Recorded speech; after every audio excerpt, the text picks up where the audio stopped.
From the beginning of Montana's distinctive yet troubled history, the Treasure State was dominated, both economically and politically, by powerful outside interests who shipped in capital and bought control of the state. Historians tell us that as the Anaconda Company and its friends ran Montana, economic and political power flowed out into the hands of distant capitalists and corporations. Policy was determined in far-off New York City, and control of the press was rigid. Anaconda's corporate dominance in Montana's political affairs was unique in American history. For its first 75 years, Montana was a one-company state. But then big winds of change roared across the Treasure State.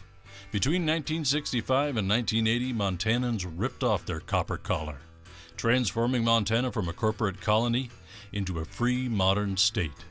The people finally controlled their own destiny.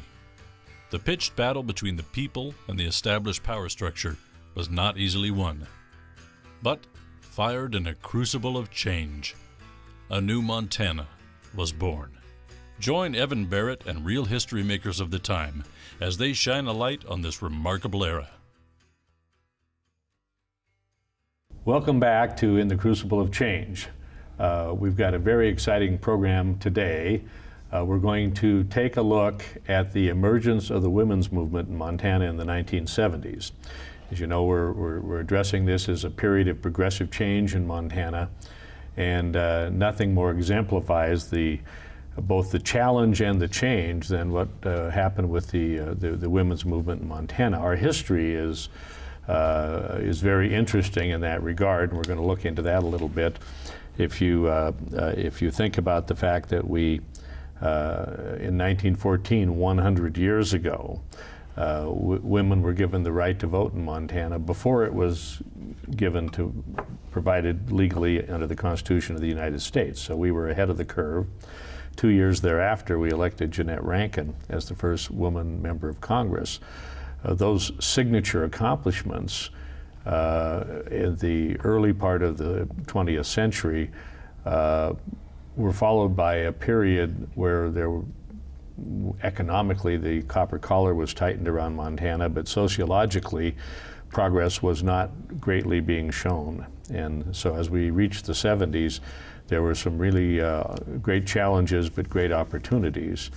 Now we have a wonderful panel that we're going to be working with tonight, and I want to introduce them all now, and then we'll come and we'll start the discussion. And I want to mention that, of course, that we are all friends. We've known each other for many years, many years. And because of that, we're going to have a conversation. And it's a wonderful thing. But our panelists here, Jane Jelinski. Jane was a county commissioner for many years from Gallatin County, and then she went to work for the Montana Association of Counties, kind of overlooking all those county commissioners, and ultimately with the local government center at Montana State University. And so she's had her teeth in this stuff on the electoral side and the understanding things in a broader context for many years. Now we also have Dorothy Bradley. Dorothy, I think, is one of the more well-known women leaders of Montana, and was a legislator for many years, 2 cycles as legislators. You know, you had your cycle and then you went away and you came back again. And not only that, you were a candidate for Congress and the nominee for governor. And people know you very well for what you've stood for over the years, and we're so happy to have you here as well. And Marilyn Wessel. Marilyn, I first ran into Marilyn. She was a broadcaster. That's right. She was a broadcaster down at, which was the station? KBMN. KBMN Radio, and what a great voice you had. We always loved it. And Marilyn later left broadcasting and went to administration at Montana State University, and then a long term running our most prominent and preeminent museums in Montana, the Museum of the Rockies. And so let's start a little bit with you, Marilyn, in terms of that context. I mentioned a couple of highlights in the earlier part of the century, but tell us when it came to women in Montana and their position in Montana, both legally and sociologically, what was the context we were facing? Well, it was an exciting time for all of us, I think. We are your senior feminist panel here, so we've lived through it all. It's been wonderful. But there were some things going on that really helped to create the rebirth of the feminist movement in Montana. Great literature. Let's don't forget Betty Friedan and her wonderful book that came out in that era. The Equal Pay Act passed the United States Congress in the 60s. We had Title IX, which equalized money for women in sports, also in the 60s. This is great federal legislation. Then on the statewide basis, we had the Montana Constitution, a brand new constitution in Montana with a very strong equal rights provision in it. We also had the federal equal rights amendment that came out of the U.S. Congress in 1971, and came out to the states for ratification. So there were many things going on to get women involved, but there were also plenty of problems, Evan. This was not necessarily a good time for women. We worry about the pay gap now, but then women made 49 cents for every dollar a man made. This is in 1974. There were many jobs that were closed to us. Promotion was closed to women, either from tradition or from legalistic means. Issues of choice were not in our control in any way that we could see. Childcare. There were many, many problems for women in that era. So we, along with many other women in the state, we are talking for many people, not just ourselves, both newcomers and native to Montana in the 1970s, formed various coalitions and groups to do a couple of main things. One was to get more women elected to office, which was very important to us. We had only 2 women serving in the Montana legislature when we all got started thinking about these things. Dorothy was one of them. And the other issue was to get the Equal Rights Amendment ratified. This was, after all, Jeanette Rankin's home state. We really wanted to see the Equal Rights Amendment added to the Constitution. So those were 2 areas around which we coalesced, along with wanting to change the way people saw women. We looked at that Constitutional Convention delegation with all those women on it, and we thought, we deserve a seat at the table. They are leading the way, and if we could, we wanted to be at the head of the table. So we really wanted to see change come about, and those were some of the things that lent that. Well, you know, when you think about the Constitutional Convention, 19 women out of 100 delegates, and that was such a phenomenal advancement, and yet if we think about it, geez, that's 19%. I know. You know, I mean, not huge. And demographically, women are more than 50% of the population. So a reapportionment, which required a representation of people in the legislative structure, didn't address demographics, and so that had to come a different way. But could you? I'm thinking about back in those days, some of the terminology was interesting. And it almost sounds a little bit crude, but I remember people actually saying it, and meaning it, that, you know, women needed to be barefoot, pregnant, and chained to the stove. And it was an that's unfunny a sociological joke. thing. A very unfunny joke. Yeah. We did not take kindly to it, and one of the things we early feminists did was we stopped laughing at those things. At one point they had perhaps been funny, but they weren't funny then, and we not only wanted to see legalistic changes and changes in the way women were represented, we really wanted people to look at women in a much more different, much more serious manner, and those kinds of comments were no longer okay, and that was part of our job to say that. You know, it seemed to me that that those kind of words became an opportunity to look at them in terms of how ridiculous they might be. Although there are some people that still ascribe to those concepts. Sadly, I'm sure that's true. I think we're still there. The kind of one of the outlooks that flavored, and I think maybe Jane will go into this a little bit, but it seemed to flavor things a bit, was when you looked at that very pervasive thing of television shows, and how were women reflected in television. And it was like watching Leave It to Beaver. I mean, it was the perfect nuclear household, and the mother was home cooking for the kids who came home from school, and the husband was the breadwinner, and that was the sociological context of the time, reflected on TV, which helped intensify it in a sense. Well, none of us was June Cleaver, nor did we want to be. We didn't denigrate women who wanted to live their lives that way. It was all about being able to choose the sort of lifestyle that you had. But there were economic factors that were changing this country in the 1970s, and for the most part, the one-income household was no longer really possible. Households really needed to have two earners, and that was something that I think made it more critical for women to be able to advance themselves and feel okay about being in the workplace. It was not an insult to be a working mother or a working woman at that point. And the world has changed economically so that now the percentage of households where there are two breadwinners is a huge percentage. It's maybe 2/3 right now. I think I saw some numbers on that just the other day.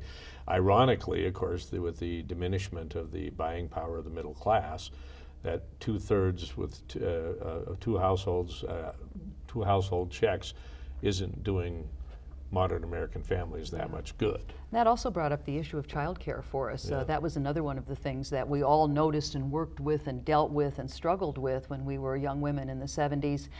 We needed help in that regard. We were willing to pay for it, but there was not quality daycare available in most cases, and that was also an important part of the feminist movement, was to make sure our kids were well cared for by us and by caregivers that we could hire. So that was an important thing too that went on. Now you mentioned choice, and we're going to jump over and talk to Dorothy here about that, but it's an opportune time, since we're moving over to talk to you, to say that kind of the role models of women leaders that we could look at and say, wow, that's really something, that we had some of that in our history, again with Jeanette Rankin as an example, but as we entered the 70s, in the late 60s, most of those role models were national level. It was, gee, what do we think about Shirley Chisholm? Well, we had in literature we had Betty Friedan, we had Bella Abzug, and people in Congress who were suddenly emerging, Barbara Jordan, wonderful examples. We didn't have so many here. You were one that people could look up to. When you went to the legislature in 1971, your freshman term, there were only 2 women in the legislature. It was a very interesting time, and I can't say that being in the legislature had ever been on my list of things to do. I just came plummeting out of college, happened to be in Bozeman for a period of time, and then suddenly this door opened, and I thought, postpone graduate school, do that another day. Finding myself there was absolutely startlingly amazing, and I can't think that I was really well prepared. I wasn't a political science major or anything like that. But I loved the issues, and to this day I love the issues. That's a really important point to remember. But when we talk about what generated the women's movement and fervor of the 70s, choice was certainly one of the key issues. This is pre-Roe versus Wade. And one of the things I do vividly remember was our effort to have a hearing in 1971 when nobody wanted to deal with this issue. There was a bill to legalize abortion, and nobody in that 150 body legislature would introduce it. Nobody really wanted to see it go to me, but finally these people who wanted their day in court, so to speak, came and said, this has to be debated. Would you consider introducing it? I had a great relationship with Toni Roselle, a really astonishing senator, a Republican, who watched over me. She actually advised me against it, and we talked about it many times after that era. And she said, there's so many things for you to do in the future. You shouldn't get sidetracked by one thing. I appreciated her giving me that warning, but I also thought, if I don't give these people their opportunity, why should I even be here? Nobody else is going to do this. So the bill was introduced, and the upshot is it was one of the most extraordinary, thoughtful, respectful issues ever debated that year. It is such a difficult issue, and everybody knew it was a difficult issue, and they gave it that respect. And when it came time to get it out of committee, there was only 4 other votes besides myself.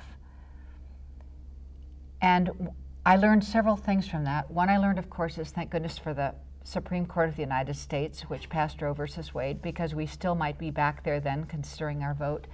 The other is if you stand up and speak your mind, and it's thoughtful and considered and respectful, it won't haunt you for the rest of your political life. It is okay. And the third thing is you can't tamp down issues that must be debated.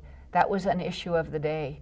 It had to be debated. It was well done. It was as good a debate as we heard on any issue. It was a great learning experience for me. I wondered about your reflections upon the 148 men that were in the legislature at that time, in terms of them. Some of them obviously were very progressive, but did we not have a situation that exemplified the idea that even really good people could have archaic ideas? I would just have to say the men of that assembly were wonderful to me and Tony Rozelle. I never had a complaint. And what I always remember is that following the passage of the Montana Constitution and the dignity of the person clause that is so extraordinary, when we followed that up in the legislature with an equality of sexes study to bring Montana laws into compliance with what our constitutional statement was, a totally fabulous, smart, soft-spoken, self-deprecating lawyer from Livingston, Dan Yardley, ran that study to perfection, bringing these complicated laws, things we had never even thought about, into compliance with the Constitution. What it takes is all of us working together. And somehow, while he brought that study into being and focused everybody on the difficult issues of the day, it was very considered and deliberative. And outside this little cocoon was raging the Equal Rights Amendment at the same time. And its shrill and fear-mongering approach was so different than the process that Montana went through to create statutes that were fair to everybody. It's interesting that the political world was burning up, so to speak, and you're saying inside the legislature, people were at least being thoughtful and considerate about the issues, even though they were having to vote on some of them that they didn't like. I think that study, it was almost like we were on a sacred mission. You know, we're implementing the Constitution, and it's our sacred document, and we're bringing equality to a huge group of people. There were 12 bills. Some of them were a big surprise, like, what? This inequality exists? I always think of the penalties of prostitution, and you think that most prostitutes are women, and therefore if only women are penalized, there's a discrimination on the basis of gender. So it was proposed that we also penalize patrons. It made sense, it passed.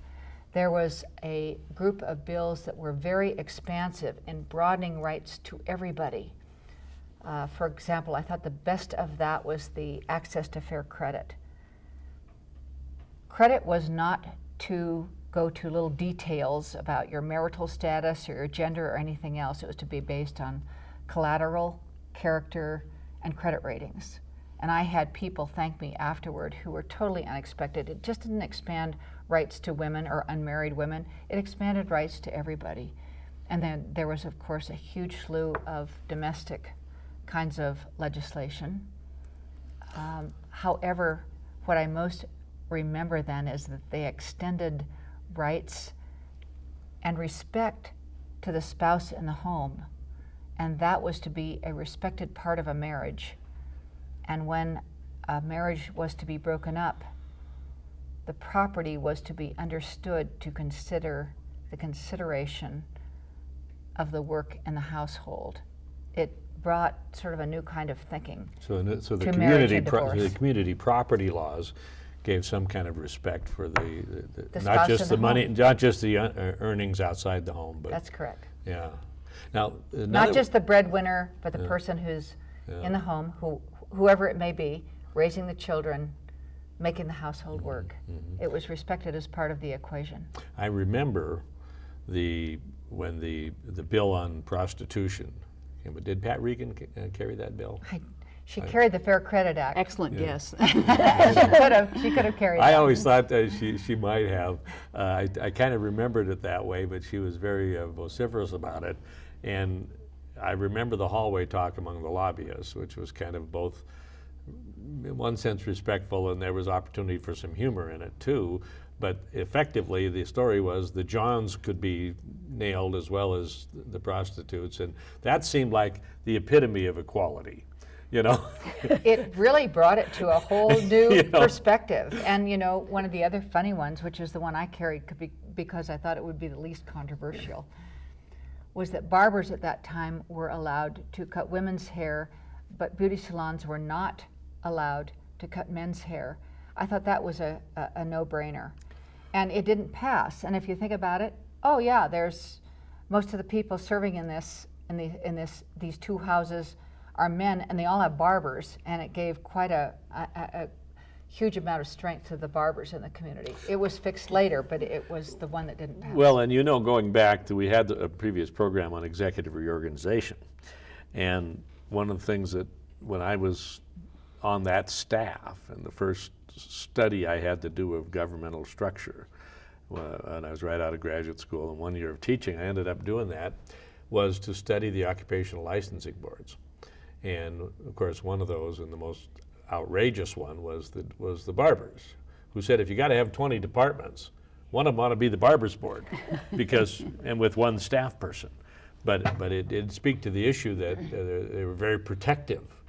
And when you started saying, well, who cuts whose hair?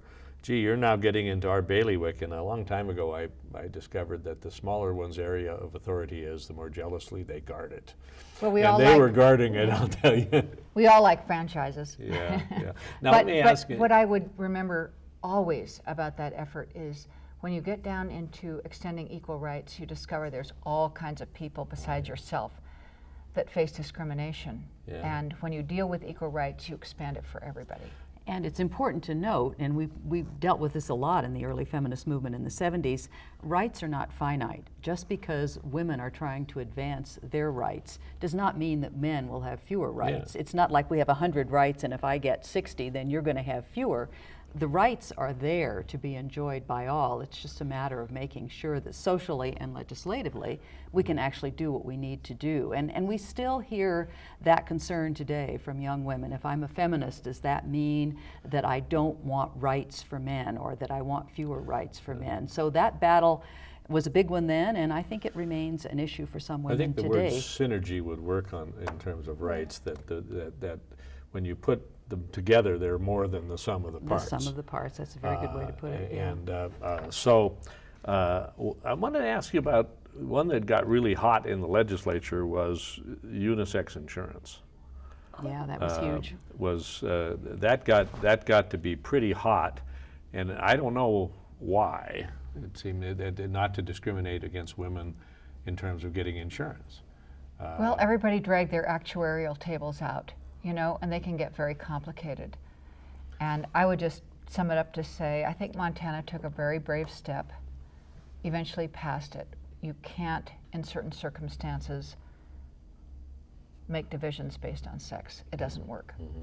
And that is applied now at the national level with the Affordable Care Act. Has a lot of things in it that are saying we've got to be able to treat women the same as men, or everyone the same at the federal level. It finds its way in, and that, of course, is controversial too for politics. Again, the interesting thing is the external political world kind of pushes on the edges of the policy world and all this kind of stuff, and people are looking for political advantage, and in essence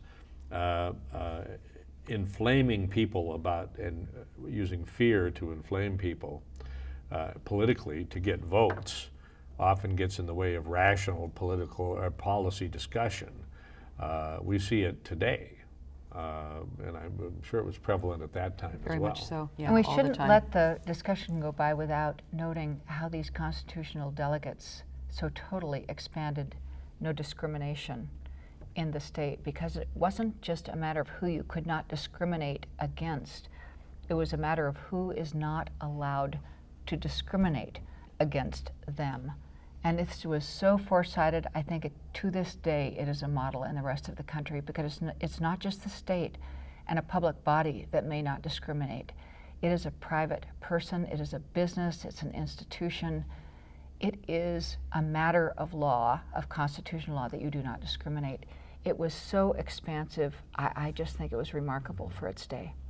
You know, in terms of the legal side of this thing, obviously in the hierarchy of laws, statutes have to, you know, be subservient to the constitutional language, which is the stronger guiding document. Did you run into, in the legislature, folks saying, well, not wanting to get that layering of the laws, saying, well, you know, I know you've got this constitutional language, but you're just going way too far here with what you're trying to get done? Did you run into that much? Because I see that today. It's like, well, to hell with the Constitution. This is what we want, you know. I don't know how I would answer that, Evan. I always felt that I was blessed to be among a group of people whose primary endeavor on these issues was to search them out to the maximum of our ability. I thought it was a really honest assessment and search for what is good. Mm-hmm. Well, you know, you bring a seriousness to the debate and a sincerity to the debate that probably helped color the response, you know. So I think a bit of the credit goes with who the messenger was.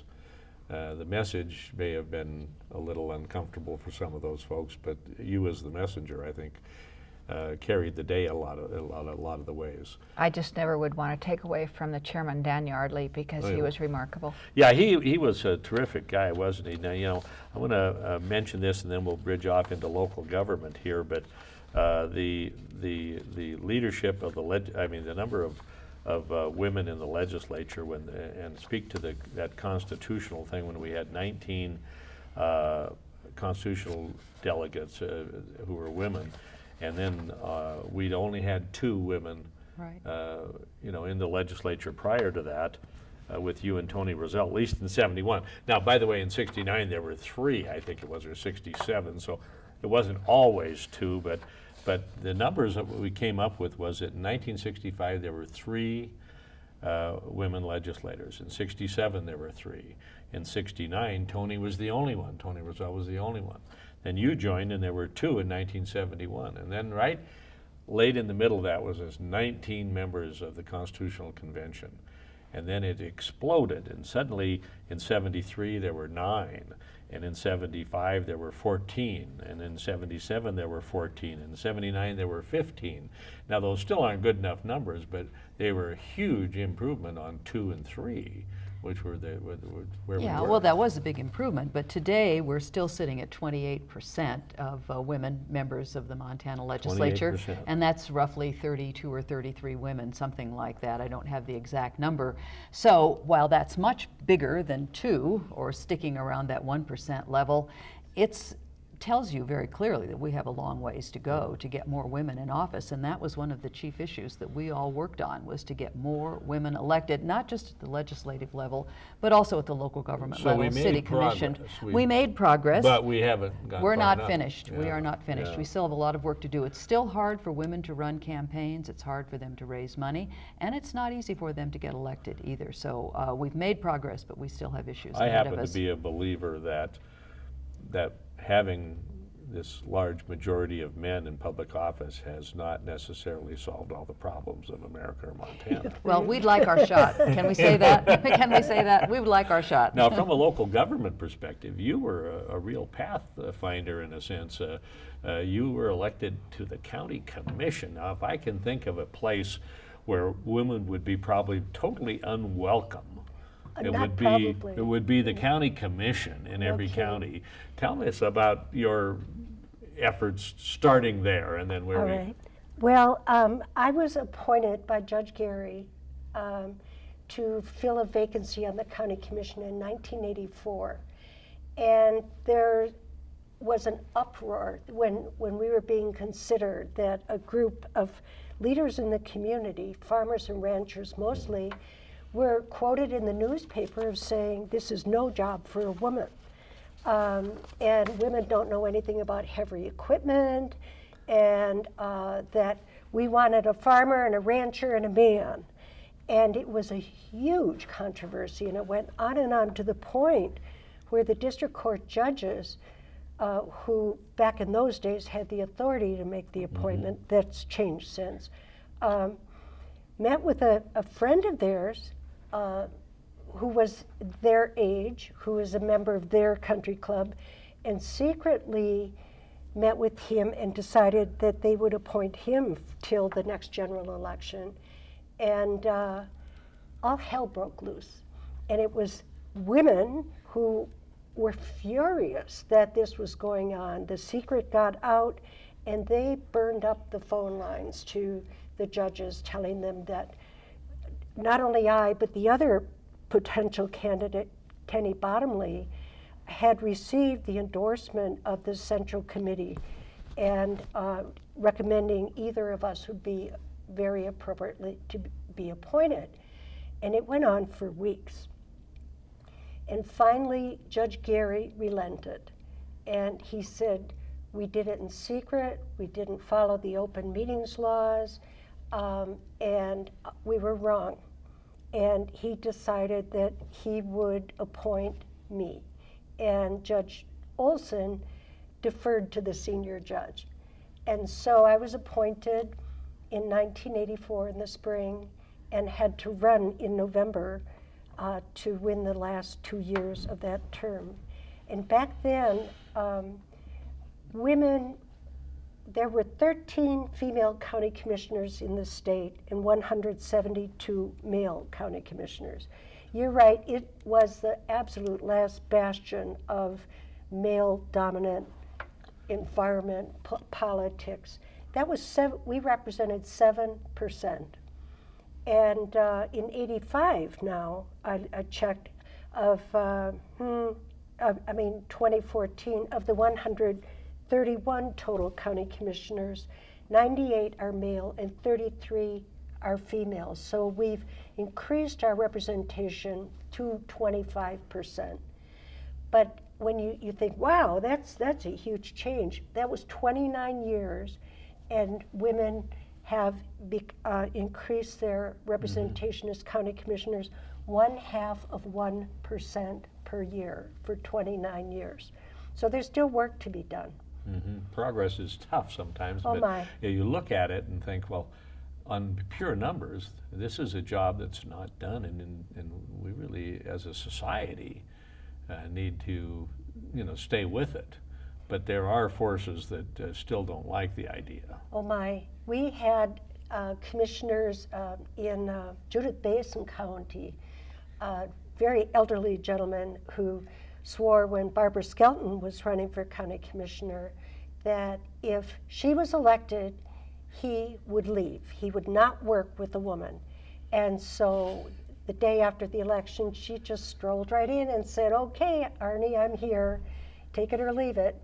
And they became friends. And in fact, when we had state association meetings of county commissioners, all of the few of us 13 women who were county commissioners always made it a point to sit and have lunch with Arnie. He was surrounded by women, and he loved it. Yeah. He loved it. Yeah. So, but it was a very tough environment for us. We started having at our annual meeting Women in Mako breakfast, just so we could get to know each other. We were such a tiny little proportion of the people in the association, and the men went bonkers. They were furious. They heard us laughing at our breakfast. We were telling our stories and sharing stories, and they thought we were talking about them. And they actually put a motion on the floor of the convention to end Women in Mako breakfast. That's how threatened they were by 7% of their association.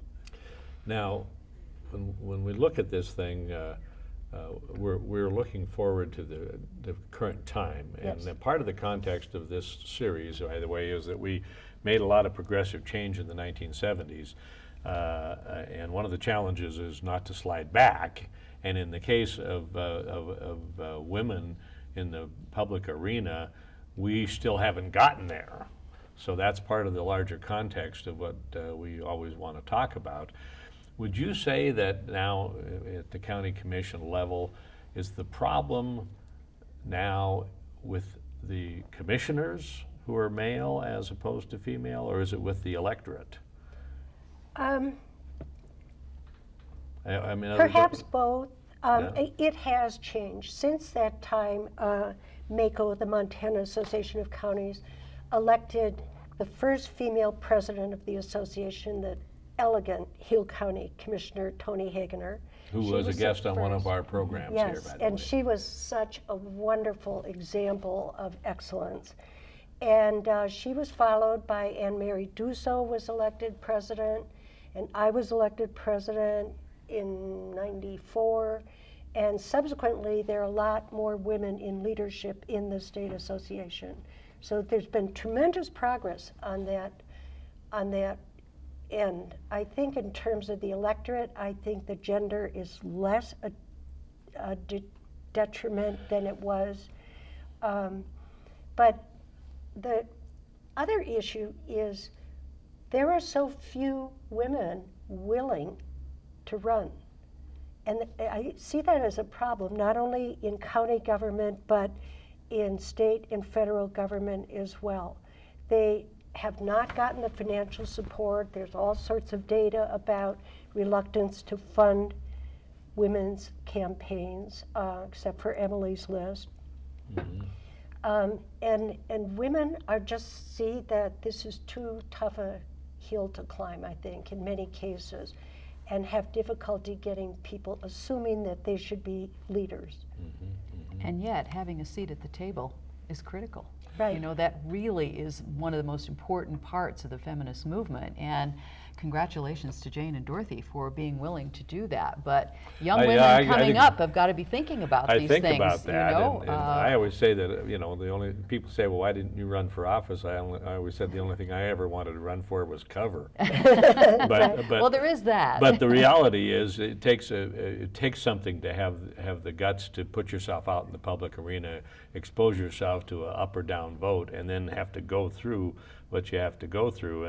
And actually, the political world's getting almost tougher and harsher. Yeah. Well, that's why groups like the Women's Political Caucus exist, and that's why groups of that sort are there, because they realize that you need extra support in order to run women for office and run them successfully. And one of the things we did in our early feminist efforts in southwestern Montana was to form a chapter of the National Women's Political Caucus in Bozeman, with the idea that we would be there to help fundraise, to do literature drops, to have phone trees, to scream and yell when the judges did the wrong thing, so that would be our focus. There were wonderful women's groups already working in the state who were working on issues, but to get a group that really got behind women candidates, that was the role of the political caucus. So that was one of the things we really wanted to work on. But one of the amazing things that Jane did was also help us focus on how we were raising our children and what their attitudes were, which has, I think, a lot to do with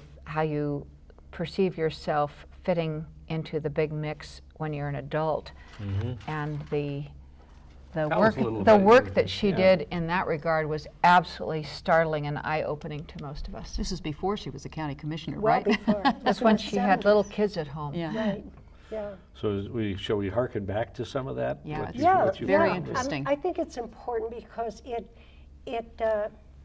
I think it's gives a good picture of the cultural environment that we were living in the 70s. When I moved to Bozeman in 1973, and the Women's Political Caucus was already up and running, they were the movers and shakers and very involved, and I had a brand new baby, and a 5-year-old, and I had been a grade school teacher in the past, and they recruited me to conduct a study of sexism in grade school readers, K through 6. And I partnered with Dr. Louise Hale, who was a sociologist, and she designed this study. And the Bozeman School Board was initially interested in cooperating with that, and after the word got out they were going to cooperate, they decided that that was too controversial. So we just did it anyway, without them. And uppity women that we were. You know, better to beg forgiveness than to ask approval Exactly. on the front end. Exactly. Right? They did loan us the textbooks, all of the grade school readers, and the results were so shocking that they were headlined all over the state. Headline was in the Billings Gazette, "Your mother is a dolt." Here's what we found. The most alarming result was the image of adult women. They were incompetent, they were insensitive, they were belligerent, they were always messing up with the kids' fun. Dads were fun-loving and involved and helpful and employed. And if there was a problem to solve, the children in these readers, now these are our kids from age 5 to 12, 14, we're seeing that their moms couldn't do anything but be an impediment. And there were few instances of them too. The male numbers of characters in those were outnumbered the girls 2 to 1.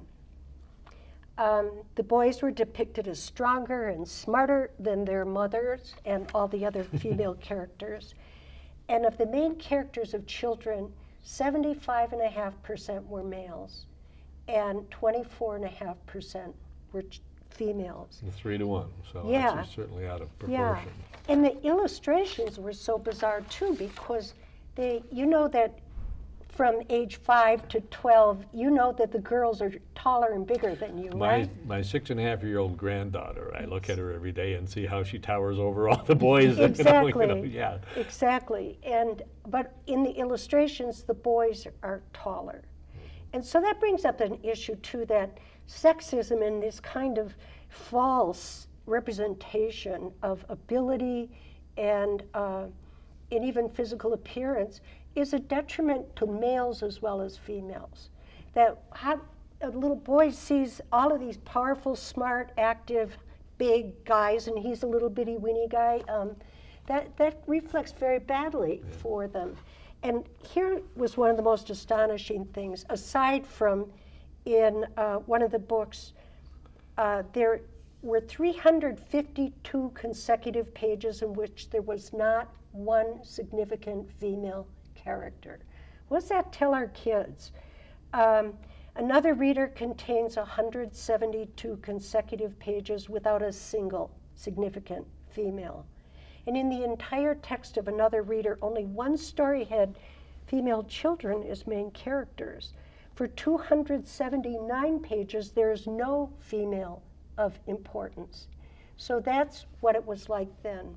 So I wanted to look at what has changed now, right? We've got the So you've updated your analysis a No, little I'm not bit. doing any more studying of this. Right. I'm too busy. But I wish someone else would, to look back at grade school readers again and do this parallel study. But the movie star Jeanette Davis has created an institute study to show the gender gap in TV and film. And just last month, she put out a report that fewer than 31% of all speaking parts in film and TV worldwide go to women. And women make up only 17% of roles as background characters. That's like on the show The Walking Dead, if you're watching it, look at all the zombies coming at you. Even women don't get You know, equal time in We zombies. didn't get to be zombies. You know, you might make a case that more male zombies would be appropriate. Think? It would be better. But it is anyway. not proportional for sure. Right. But you know, the books that Jane was looking at, those were not books published in Yeah. Montana. Those were books Right. from national textbook publishers. So Right. it wasn't a Bozeman problem, it was a national problem. I think the suspect sociology, again, to make legal changes, which is often the place where we go to try to do it because we Right. can control that. Right. Where, how do you control the sociology? How do you control the broader political world? You can go into a legislative body and actually pass a law, sometimes over the objections of the broader political world, a broader sociological context. And yet, getting that to catch up with the law is sometimes a challenge. Right. Yes, You know, yeah. I mean, when we get the, We used to use the word consciousness raising. I don't hear it very much anymore, but it was the idea that people would have different views about women and women's role in society. And it doesn't come easily. Laws are terribly important, but they do not change generations of tradition in the way in which people view one another. So it's a continuing struggle for us. And I know that young women today think that feminism is not an issue anymore, that it's all okay, it's fine, we're going to be treated just as we should be treated. But those are fragile gains and not things that should be taken lightly. You know, time's flying as we're going forward, so I want to dive back into one of the preeminent issues of law in Montana and have us kind of spend some time and get our teeth into that, and that is the Equal Rights Amendment. Right. We're ready. We obviously had a strong provision in the Montana Constitution, but the federal Constitution, people wonder about that, but thank you for this headline in the Billings Gazette that back here in 1974 we became the 32nd state to ratify the Equal Rights Amendment. That was only half the battle, because the battle continued well into the late 1970s to rescind that. That's right. Let's dive into the ERA here as we keep talking. We'll be glad to, because that was a big issue for us, for all of us who were involved in numbers of groups in Montana. There was a state Equal Rights Amendment ratification group and then became the state ERA Council. We in Southwest Montana and the Women's Political Caucus threw in with that group, worked with them, worked with the League, worked with lots of organizations. This was Jeanette Rankin's home state. How could we not ratify the Equal Rights Amendment? And we did finally get it done, as the headline said. We were the 32nd state to ratify, and we took a victory lap. You know, we thought things were going to be much different and really great. We were unprepared, I think it's fair to say, with the backlash of people who were completely against the Equal Rights Amendment. They tried to rescind it in the 1975 session, 77, 79, and 81, every opportunity that could be presented. And I'm proud to say, thanks to the work of many, many, many people in this state, Montana never did rescind the Equal Rights Amendment, so we are among those states that both ratified and maintained the ratification. But the arguments that came up against the ERA were really attempting to make women fearful about what their futures would be, make women fearful about what would be possible for their daughters. You're all going to be using the same restroom. Your daughters are going to be sent off to fight in Vietnam, which, if you remember, was a huge issue at that particular time. You are going to lose your right to be treated in a polite manner. And these were things that conservative groups who saw an opportunity for a wedge issue, one of the early wedge issues, I think, in the political spectrum, to sort of fire up their base, were able to use, and they brought those arguments into the legislature, and we had close votes in every single one of those rescission efforts. And Dorothy was there for some of them. We were all there testifying. We were all talking to legislators. But we were pretty amazed at how much fear was generated around that amendment. And if I could just recite the wording, it just simply says, equality of rights under the law will not be denied or abridged by any state or the United States on account of sex. That's all that amendment says. It is a very straightforward addition to the National Constitution, and yet it was a subject of huge debate and a great deal of anger and acrimony. I think the clarity of that language was frightening to some folks, because under that umbrella, think of the change that could be called upon. And then we had external influences coming in here. As I remember when Phyllis Schlafly was her name, was headed up an outfit called the Eagle Forum, and they came in and they played with local Montana conservative family groups and conservative groups to fight back on this thing and try to rescind the thing. That was the big battle. I remember that Jack McDonald, who was a state senator, was a Democrat at that time. He later became a Republican later, but Jack was quoted in Time magazine. It was one of the more awkward moments for me as a Montanan to read a quote in Time magazine where a state senator stood on the floor of the Montana Senate and said, if Jesus Christ would have wanted women to be equal, he would have had 6 women apostles and 6 men apostles. What a thing to have us be noted for, that kind of thinking, and yet it was a tough fight. Well, one of the things I remember is, and I'm always curious to see what makes an issue erupt in the public the way that one did, because in one of the states that was fighting so diligently for the Equal Rights Amendment, they did a poll and went out in the street and read the language that Maryland gave us of the content, and nobody had a problem with it. But when it came down to the ERA, it was volcanic. It just created terrible furor. And I always wonder, how do you frame things better so people really understand what the nature of the beast is? Because that one became all out of context. And the second thing I would just say is, and I think we all believe in this, people have to keep guard over the rights that they have. It's amazing if you become sort of immune or disinterested, how things can get chipped away. And everything that we have fought for, and even the suffragists, having fought so hard for the vote, like I think of Elizabeth Cady Stanton, who worked 60 years to get the women's vote and never got to vote herself. And yet one of the biggest non-voting groups is young women. If we don't stay diligent, those rights will get chipped away. And I hope we can give people that little warning, because they're not necessarily protected forever. You know, the voter suppression of today, which has found a voice in the Supreme Court and then in a lot of state legislatures, you know, one of the endangered species for voting is women. Because if you look at, for example, in the Texas case, what they've done is they've said, you need a photo ID, and you need to, and by the way, if it has your married name on it and you were divorced and you change your name, you can't use it. So that it is automatically more difficult for women who went through name changes to be able to be eligible to vote in Texas, on purpose. So one of the things we say at the introduction of all these programs is the battle against the established power structure was not easily won.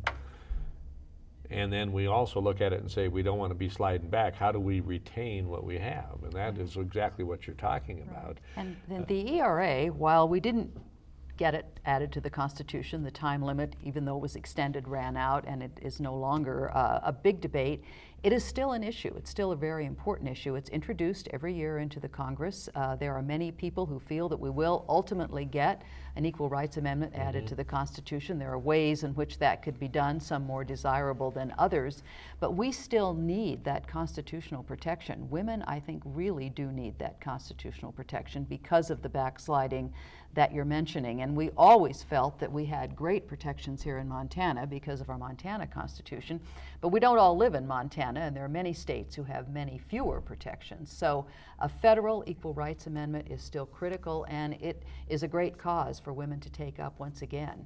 And I'm hoping that the fact that Montana never rescinded and did ratify, someday that'll be counted and we'll get to 38 states and we will get it added to the Constitution. We are at 35. We're at 35 which have states. ratified, that's correct. And there's an issue about whether the rescissions can be counted or not. But with 3 more states, we would be there. So one thing that could happen is maybe they'll take the time limit off, and then we'd have more time to get it done. I still think it's a battle worth fighting, and I think for all the reasons Dorothy has just mentioned and the things that Jane has talked about in terms of some progress but not extraordinary progress, we still need constitutional protections. You know, and while we have good language here in Montana, I guess it's not, if we care about the whole country. And again, there's not enough protection completely in our language either. We have to fight for our language in the Constitution to have the meaning that it has. And there's always efforts to have some retrenchment on that, that happen in every legislature. And it requires a vigilance, without question, that we can't we just can't be sliding back on these rights. And we're still here and we're still active, but we want to get the word out that we're not going to be here forever. We're a little tired, you know? We're not able to put in the days we once did. And so we really do want to see young women coming up. And we do see examples of it all the time. It's not that it never happens. If you're in a university community, you certainly see it. But we need to see more. We need to see much more. Well, there are many issues, the economic glass ceiling, the promotion issues, the pay issues are still in the forefront, still being fought against. You know, I love to see the diminishment of, well, you know, it really isn't just 79%, it's maybe 83%. Well, okay, well, what if it is 83? You know, that's not We're still even not there. Steven, you know? Right. And having, you know, I have 3 daughters, and I can assure you that they remind me constantly about the inequalities that exist. And but count me as a firm believer that I think, frankly, we'd be all better off if not only if the economics were even, but if the political stuff was even. And you ask the question, I want to make an observation, how does something become a cause célèbre when you read it to the real world and you know, some people refer to it as, well, the grassroots are speaking up. Well, the grassroots agree with the language, okay? But there's that astroturf process rather than grassroots, which is that political power in today's age buys a version of the truth that is different than the real truth. It happens every day. Money, whether it be the Koch brothers, I'm going to be a little bit political, but people who want to have their economic and social and political advantages maintained, spend money to create a alternative reality, a truth that is not the truth. But And it's often a fearful reality. I think that that's one of the Fear critical is a big issues. Fear is usually a big motivating factor to get some base of people upset and excited about things. And in the case of the ERA, religion, I'm sorry to say, was often used. It was suggested that you couldn't be a good Christian if you favored the Equal Rights Amendment because there was not biblical support for equality. And that was a completely undocumented and ridiculous kind of series of statements, and yet it made people fearful. I go to church, I try to be a good person, and they're telling me if there's an ERA, I can't be a Christian. These are very, very heady charges to make, and they are frightening to people. And I have little respect for organizations which use that method of changing people's minds. It is intriguing to watch this whole process, but in looking in summation on this issue as we move forward, obviously we had a great history to start with about Jeanette Rankin, about voting rights in Montana. We had then a huge period where there was nothing extraordinary. In fact, there was oppression, and people who were fighting to get equality met with nothing but resistance. We did have a renewed period of progressivity in the 1970s. Wonderful progress with the Constitution, with statutes, with the implementation of the Constitution, rights being laid out, the sociology changing somewhat, the whole image changing.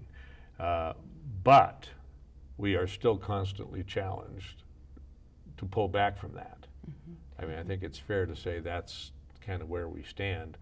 And again, one of the things about in the crucible of change is to recognize that we became a state that was better, and we have to avoid losing that.